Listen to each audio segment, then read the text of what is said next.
Congolaises et Congolais, très chers compatriotes, en cette fin d'année 2024, je rends grâce à l'Éternel Dieu Tout-Puissant qui nous a protégés et soutenus malgré les épreuves. Malheureusement, beaucoup de nos compatriotes nous ont quittés à cause de la maladie, des accidents, de la pauvreté ou encore des violences causées par les groupes armés, notamment les supplétifs de l'armée rwandaise, appelés M23, et certaines milices exploitant nos richesses naturelles. À ceux qui pleurent leurs proches, à ceux qui portent dans leur chair et leur esprit les stigmates de ces violences, et à tous ceux qui luttent pour survivre face à la mauvaise gouvernance et à la prédation de nos ressources naturelles, j'exprime ma profonde compassion.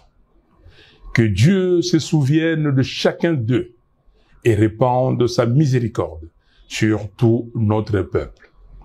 Je rends un hommage émouvant à mon directeur des cabinets, Jean-Claude Mwalimou Solo Sabiti, que Dieu a rappelé à lui le 23 octobre dernier. Mes très chers compatriotes, notre pays traverse une période sombre, marquée par un désordre savamment orchestré depuis les hold-up électoraux de 2018, suivi par les simulacres d'élections de 2023. Toutes les contrées du pays sont en proie à un recul social. La situation désastreuse du Grand Kasaï, courageusement décrite par les gouverneurs du Kasaï central, l'archevêque de Kananga et l'évêque de Mweneditu, illustre la détresse de notre pays tout entier et une absence de vision qui conduit les pays lentement mais sûrement vers un suicide collectif. Le bilan est accablant. Ce n'est pas une opinion, c'est un constat qui s'impose. La corruption et les vols gangrènent nos institutions. Les défis de la RDC sont multiples et requièrent une mobilisation méthodique des ressources de l'État. Hélas, des milliards de dollars sont détournés à travers des projets fictifs et des contrats léonins. Les ressources du peuple sont dilapidées et les faits de corruption sont tellement légion que beaucoup ne s'en émeuvent plus. Le banditisme d'État d'une minorité prédatrice et les trains de vie surréalistes des institutions doivent interpeller chaque Congolais. Il s'agit là de votre argent, gagné à la sueur de votre front. Indignez-vous. Aux voleurs en col blanc, tapis dans les institutions, je vous renvoie à Dieu et aux images des fins de règne des régimes qui affament leur peuple et vivent dans l'excès aux frais du contribuable. Cette absence totale de rigueur dans la gestion du trésor public accentue le problème auquel nous faisons face. La sécurité est inexistante. Le M23 contrôle plus de 130 localités au nord Kivu. Je répète, 130. Les ADF continuent leur massacre à Beni, Butembo, Lubero, Irumu et Mambasa. Les armées rwandaises, ougandaises et burundaises opèrent dans le nord Kivu et le sud Kivu. Tout cela sous les regards impuissants de ce qui reste de l'État. Les groupes armés de tous bords sévissent à Ituri. Les Mobundo dérangent la quiétude des citoyens dans les grands Bandundu, à l'est de Kinshasa et dans une partie du Congo central. Le pays compte aujourd'hui plus de 8 millions de déplacés internes. Une telle situation devrait mobiliser l'attention de n'importe quel gouvernement avec un minimum de sérieux. Chez nous, le sujet est traité avec une légèreté déconcertante et le champagne coule à flot au sommet d'un État failli et faible. Notre armée est abandonnée. Après 6 ans au pouvoir, le régime n'a pas réussi à doter le pays d'une force militaire capable de défendre notre souveraineté. Nos soldats, courageux, mais sous-équipés, affrontent des forces ennemies bien armées.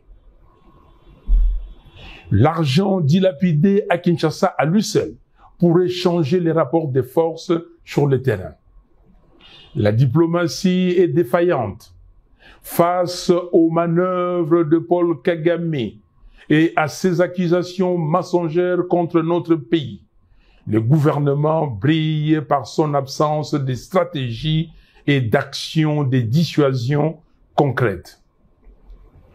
Nous sommes réduits à des slaves lyriques qui frisent la comédie et dénoncent un manque de sérieux qui rassure l'ennemi sur les faibles capacités intellectuelles de son adversaire. Aujourd'hui, la faiblesse diplomatique de la RDC a réussi à ancrer dans l'opinion internationale l'idée selon laquelle les FDLR seraient une responsabilité congolaise. Pourquoi le gouvernement congolais ne demande-t-il pas à M. Kagame de discuter avec les FDLR et de neutraliser le M23? Là où ça blesse, c'est qu'en pareille circonstance, il paraît évident que tout leader censé chercherait un temps soit peu à tisser les liens entre citoyens et favoriser la cohésion nationale. Mais non. Le tribalisme primaire du régime divise notre nation. Nous observons un repli identitaire au sommet de l'État, avec une opposition constante entre les frères dits de sang et les autres compatriotes. Une seule tribu bénéficie de nominations privilégiées dans les postes étatiques. On constate également des flux migratoires savamment orchestrés vers Kinshasa et Lubumbashi dans le but de renforcer une influence tribale et de déstabiliser les manifestations de l'opposition et de la résistance. Nous refusons que nos frères et sœurs soient instrumentalisés à des fins machiavéliques et purement politiciennes. En parallèle de tous ces maux, la pauvreté explose. Plus de 80 millions de Congolais vivent dans une des pauvretés les plus abjectes de la planète. Depuis 2019, la dépréciation du franc congolais a considérablement aggravé la situation, rendant la vie insoutenable pour les familles congolaises. Le constat est sévère. L'éducation et la santé s'effondrent. Les grèves des fonctionnaires, des médecins et des enseignants se multiplient. La gratuité de l'enseignement demeure un mirage. Le chômage est à son comble. La jeunesse abandonnée à elle-même voit son avenir compromis. Suite à cette défaillance éducative et à l'éclatement du contrôle parental qui en découle, les banditismes urbains prospèrent. Les Koulouna et autres gangs terrorisent nos villes. Pire, ces jeunes sont souvent instrumentalisés par le pouvoir pour mater la résistance politique. Les infrastructures sont en ruine. Les routes de desserte agricole sont impraticables, ce qui accentue l'exode rural. L'exploitation illégale de nos ressources naturelles ne cesse d'empirer. À Kinshasa, capitale de 17 millions d'habitants, les embouteillages et les bouchons pourrissent la vie des citoyens et la moto est devenue le principal moyen de transport. Les coûts en termes de perte de productivité se chiffrent par centaines de millions de dollars. Encore une fois, il ne s'agit pas là d'une opinion. Chaque Congolais constate ces réalités dans sa vie quotidienne. Les droits humains sont piétinés. Les opposants, activistes et journalistes sont enlevés, arrêtés et emprisonnés arbitrairement. Pour preuve, le 10 septembre dernier, Monsieur Jures Manzanza, membre de l'ESID, a été lâchement abattu par un policier devant le siège du parti et son corps est encore à la morgue.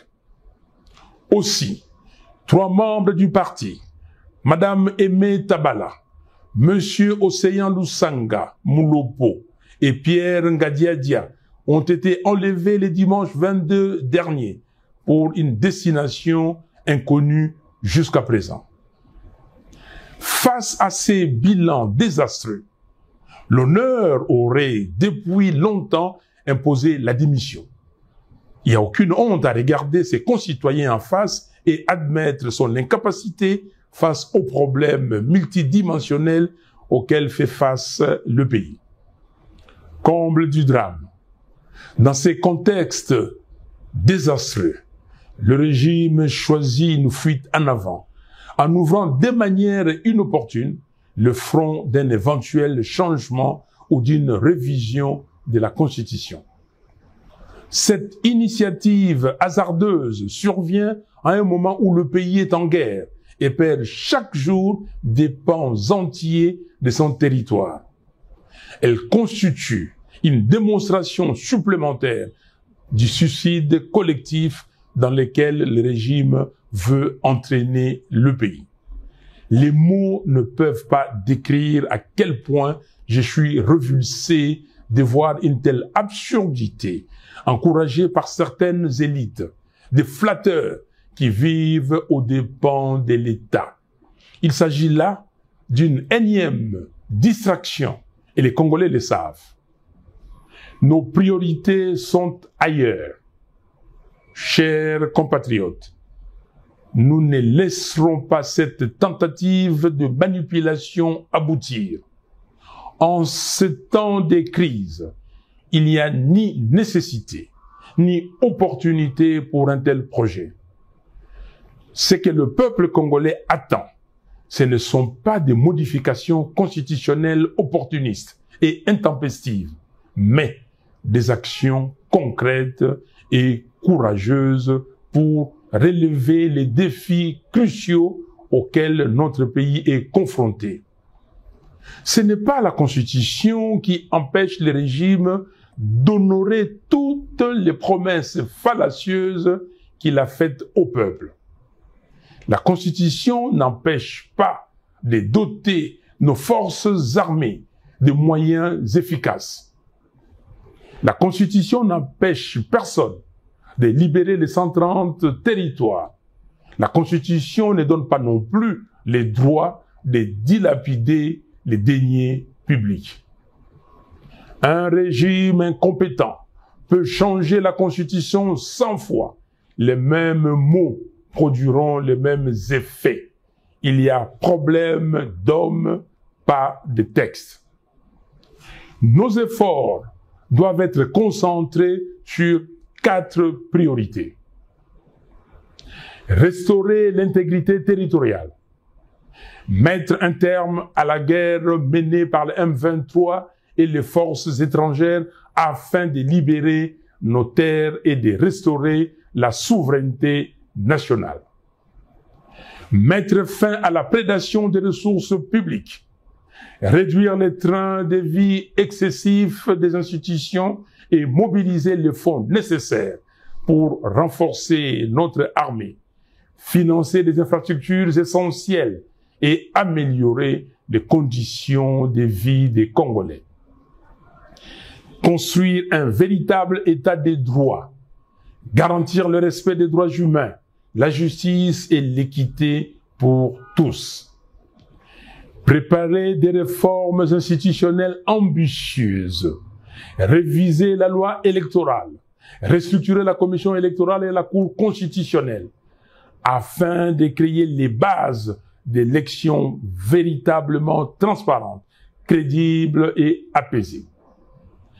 Voilà pourquoi, chers compatriotes, je réitère mon appel à nos pères spirituels pour réunir, dans le cadre du processus de Kinshasa, toutes les parties prenantes autour du thème vérité, réconciliation, cohésion nationale, afin d'œuvrer pour un Congo libre, fort, digne et prospère.